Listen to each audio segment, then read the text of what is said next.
주님의 이름으로 은혜와 평강을 기원합니다. 욥기 38장 성경 칼럼. 요절 1절 41절. 제목 하나님을 보여주면 믿겠어요. 제목은 전도를 할 때 불신자가 약간의 조롱을 담아 던지는 말입니다. 신앙의 온전한 궤도에 오르지 못한 신자가 하나님의 직접 증거를 바라는 것도 같은 맥락입니다. 초신자 시절 반평도 안 되는 오살리 금식 기도원 기도굴에 들어가서 기도하기를 힘썼습니다. 신학을 하기 전이었던 저는 오래 무릎 꿇고 정성을 다하면 하나님께서 나타나시고 음성을 들려주실 줄 알았습니다. 이런 시도는 성경에서 하나님이 인간에게 계시되는 것을 문자적으로 적용하려는 것에서 나옵니다. 일단 죄인된 인간은 완전하신 하나님을 직접적으로 만날 수 없다는 것을 알아야 합니다. 하나님 영광의 빛만 스쳐도 인간은 타들어가는 벌레처럼 되어버립니다. 요한계시록 1장 17절입니다. 내가 볼 때에 그의 발 앞에 엎드러져 죽은 자같이 되매 그가 오른손을 내게 얹고 이르시되 두려워하지 말라 나는 처음이요 마지막이니. 그러면 성경에서 여러 인물이 하나님을 뵙고 그 음성을 들은 방편이 무엇인지 궁금합니다. 구약의 전반부에는 하나님께서 직접적인 현실 속에서 나타내신 것을 알 수 있습니다. 아브라함과 이삭과 야곱은 사람의 모양으로 나타난 천사와 하나님을 만났습니다. 같은 사건 속에서 사람을 하나님으로 희미하게 드러낸 장면도 있습니다. 창세기 18장 1절부터 2절입니다. 여호와께서 마므레의 상수리 나무들이 있는 곳에서 아브라함에게 나타나시니라. 날이 뜨거울 때에 그가 장막문에 앉아 있다가 눈을 들어본즉 사람 셋이 맞은편에 서 있는지라. 그가 그들을 보자 곧 장막문에서 달려나가 영접하며 몸을 땅에 굽혀. 율법 시대에는 하나님께서 상징적 형태로 이스라엘에 함께 하시는 현현을 하셨습니다. 성막의 지성소에 있는 속죄소 위에 하나님이 임재하십니다. 출애굽기 40장 34절부터 35절입니다.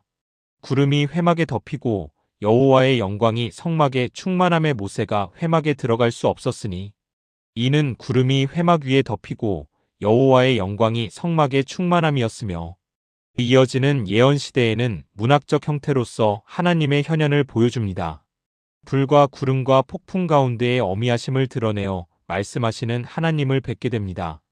신약시대는 구속과 직접적으로 관련되는 성육신을 하십니다. 요한복음 1장 14절입니다.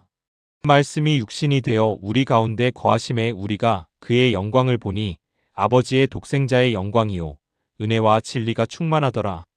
육신으로 오신 하나님을 만난 제자들은 부활과 승천을 체험한 후에 위대한 간증을 합니다. 요한일서 1절부터 2절입니다. 태초부터 있는 생명의 말씀에 관하여는 우리가 들은 바요 눈으로 본 바요 자세히 보고 우리의 손으로 만진 바라. 이 생명이 나타내신 바 된지라. 이 영원한 생명을 우리가 보았고 증언하여 너희에게 전하노니 이는 아버지와 함께 계시다가 우리에게 나타내신 바 된 이시니라.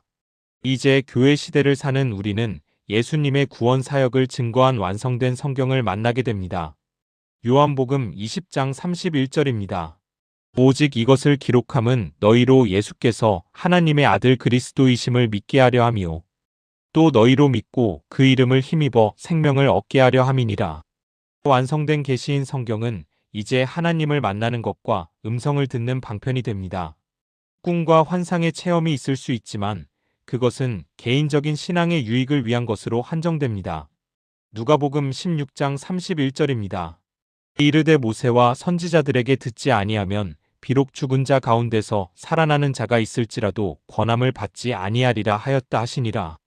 우리는 구속사적인 하나님의 현현을 알고 있어 욥기 38장의 하나님과 욥의 대면을 이해하게 됩니다. 욥이 고통 속에서 사무치게 항변했던 질문들에 대한 하나님의 대답은 동문서답 같습니다. 항목마다 구체적으로 정답을 주시고 위로해 주셨으면 좋을 것 같다고 생각합니다. 하지만 우리의 기대와는 다르게 하나님께서 단 한 가지 창조자가 누구냐? 고 질문합니다. 욥기 38장 4절입니다. 내가 땅의 기초를 놓을 때에 내가 어디 있었느냐? 내가 깨달아 알았거든 말할지니라. 거대한 우주와 별부터 까마귀 새끼의 먹이까지 챙기시는 하나님을 아느냐고 질문합니다. 이제 우리는 발걸음마다 차이는 흙덩이도 한 톨의 쌀에도 하나님의 손길을 느낄 수 있습니다. 하나님 창조의 지혜를 감각하는 우리는 참 신비한 나라의 백성입니다.